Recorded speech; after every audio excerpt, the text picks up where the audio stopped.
Hello guys, നമ്മളപ്പോൾ ഇന്ന് viral bun Musca try ചെയ്യാൻ പോവുകയാണ്. അപ്പോൾ അതിന് വേണ്ടിയിട്ട് നമുക്ക് സോൾട്ടഡ് ബട്ടറാണ് കിട്ടിയതാണ്. സോൾട്ടഡ് കിട്ടിയില്ല, ബ്ലിങ്കിറ്റിലും കാര്യങ്ങളൊന്നും ഉണ്ടായിരുന്നില്ല. അപ്പോൾ നമ്മൾ സോൾട്ടഡ് വെച്ചിട്ടൊന്ന് ട്രൈ ചെയ്യാണ്. അപ്പോൾ ഒരു ക്യൂബായിട്ട് എടുത്തായിരുന്നു, ഒരു സെറ്റ് എടുത്തിട്ടുണ്ടായിരുന്നുള്ളൂ. അത് എത്ര ഗ്രാം എന്ന് ഓർക്കുന്നില്ല.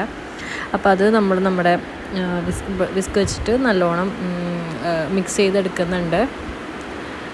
ഓക്കെ, ആദ്യം കുറച്ച് ബുദ്ധിമുട്ടായിരുന്നു, പക്ഷേ പിന്നീട് അത് സെറ്റായി. അപ്പോൾ ഞാനും ചേച്ചിയും എസ്തറും കൂടെയാണ് കേട്ടോ ചെയ്തുകൊണ്ടിരിക്കണേ. അപ്പോൾ എസ്തറാണ് അവിടെ ഇരുന്ന് ഓരോന്നൊക്കെ ഇങ്ങനെ പറഞ്ഞുകൊണ്ടിരിക്കുന്നുണ്ട്. അപ്പോൾ ആദ്യം നല്ലോണം മിക്സ് ചെയ്ത് കഴിഞ്ഞിട്ട് നമ്മൾ മിൽക്ക് മെയ്ഡ് ഒഴിച്ചു കൊടുക്കുന്നുണ്ട്. ഒരു ബോട്ടിൽ ഹാഫ് ഒഴിച്ചില്ല, ഒരു ഭാഗമാണ് നമ്മൾ ആദ്യം ഒഴിച്ചത്. അത് കഴിഞ്ഞ് നമ്മൾ പിന്നെ വീണ്ടും ആഡ് ചെയ്യേണ്ടി വന്നു ടേസ്റ്റ് ചെയ്ത് കഴിഞ്ഞിട്ട്. കാരണം എന്ന് വെച്ച് കഴിഞ്ഞാൽ നമ്മുടെ കയ്യിൽ സോൾട്ടഡ് ആണല്ലോ, അപ്പോൾ സോൾട്ട് ഇച്ചിരി മുന്നായിട്ട് നിൽക്കുന്നത് കൊണ്ട് നമ്മൾ കുറച്ച് മിൽക്ക് മെയ്ഡ് കൂടുതൽ ഒഴിച്ചു. ദെൻ വാനില എസൻസ് ആഡ് ചെയ്തു. ദെൻ നല്ലോണം മിക്സ് ചെയ്ത് നല്ലോണം മിക്സ് ചെയ്തിട്ടാണ് അത്യാവശ്യം ഒരു 10 മിനിറ്റോളം നമ്മളിങ്ങനെ വിസ്ക് വെച്ചിട്ട് ബ്ലെൻഡ് ചെയ്തുകൊണ്ടിരുന്നു. അപ്പോൾ വീണ്ടും നമ്മളിതേ കുറച്ചുകൂടെ മിൽക്ക് മെയ്ഡ് ഒഴിക്കുക കേട്ടോ, കാരണം അതിൻ്റെ ഒരു സോൾട്ടിനെസ് മാറുന്നുണ്ടായിരുന്നില്ല.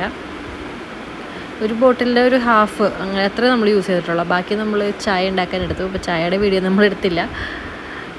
അത് കഴിഞ്ഞ് പിന്നെ നമ്മൾ മേടിച്ച ബണ്ണ് മറ്റേ ടൂട്ടിയുള്ള ബണ്ണായിരുന്നു. കുറച്ച് സോഫ്റ്റ് ഇവിടെ നിന്ന് ഉണ്ടാക്കുന്നത് തന്നെ ബേക്കറിയിൽ നിന്ന് മേടിച്ചതാണ് കേട്ടോ. ബണ്ണ് നല്ല സോഫ്റ്റ് ആയിരുന്നു. അപ്പം ചേച്ചി തന്നെയാണ് എല്ലാം സെറ്റ് ചെയ്യണേട്ടോ. അപ്പോൾ ചേച്ചി എടുത്ത് മിക്സ് ചെയ്യുന്നുണ്ട്. നമ്മൾ ഇതിൻ്റെ തലേ ദിവസം പോയിട്ട് ബൺ മസ്ക ട്രൈ ചെയ്ത് നോക്കിയായിരുന്നു. അപ്പം ഏകദേശം നമുക്ക് ആ ഒരു ടേസ്റ്റ് കിട്ടി. പക്ഷേ ഇപ്പോൾ കുറച്ച് ഫ്ലേവേഴ്സൊക്കെ ഇറങ്ങുന്നുണ്ടല്ലോ. അപ്പോൾ ഇതൊരു നോർമൽ ബൺ മസ്ക ഓക്കെ ഒരു ഇതാണ്. കുറച്ച് മധുരം കൂടുതലായിരുന്നു, എന്നാലും നമുക്കൊരു ഓക്കെയാണ്. ഇതാ ചേച്ചീനെ കഴിച്ചു നോക്കുകയാണ്. അപ്പോൾ ആൾക്കിഷ്ടമായി. ആൾക്കങ്ങനെ ഓവർ മധുരം ഇഷ്ടമല്ല, എന്നാലും